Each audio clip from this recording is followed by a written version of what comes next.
Ken Trahan with Executive Director Kenny Henderson of the LHSAA. And I know you'd rather be talking about other things. You got toughest job in America, or in Louisiana, as it were, because you have to please or try to please everyone, remain as neutral as you possibly can, listen to all aspects, and yet you're a human being. You have opinions, and I know you've been reluctant to give them because of the position that you're in.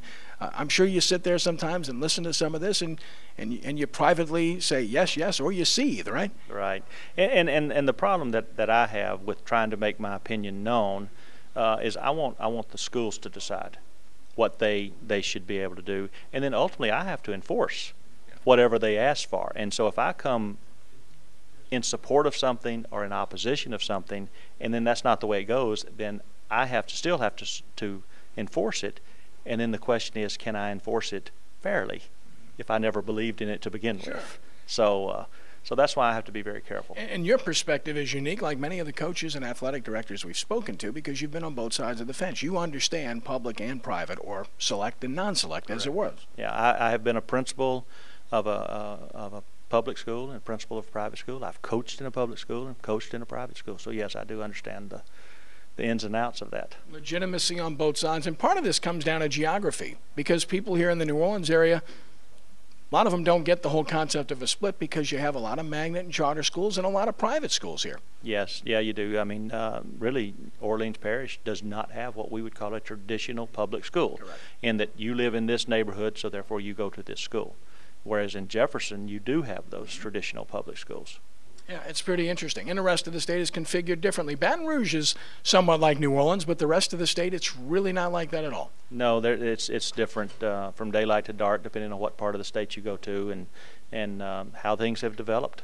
You know, you feel around, and I know people have asked you this question. You try to get a feel for 18 and how it's going to go down, and everybody seems to have an opinion on it, and some of the feelings are that, well, we got some people voting on it that don't play football. Maybe that's not something that should be occurring. And you say?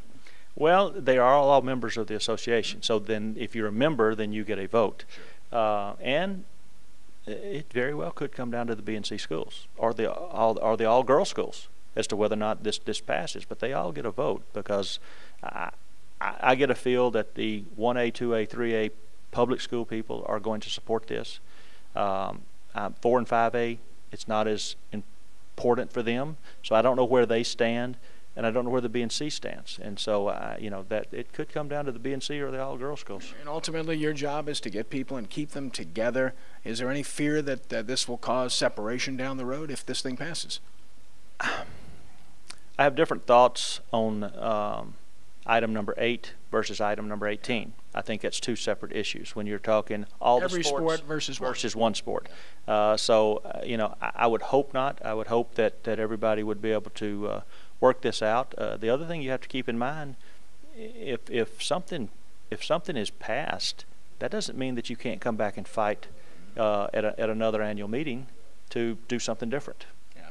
Last but not least, the concept of being able to play up one class isn't moot now, but it certainly has been impacted greatly by this, if in fact 18 passes. It has. It definitely has. And so, and as somebody made mention in there, those schools that opted to play up, you know, they might not have wanted to play up, knowing that it would have sent them from select Division 2 to select Division 1, depending on what they did. Now, somebody playing up from 4A to 5A, they're still in that situation, so it doesn't matter. They're still a Division 1 school.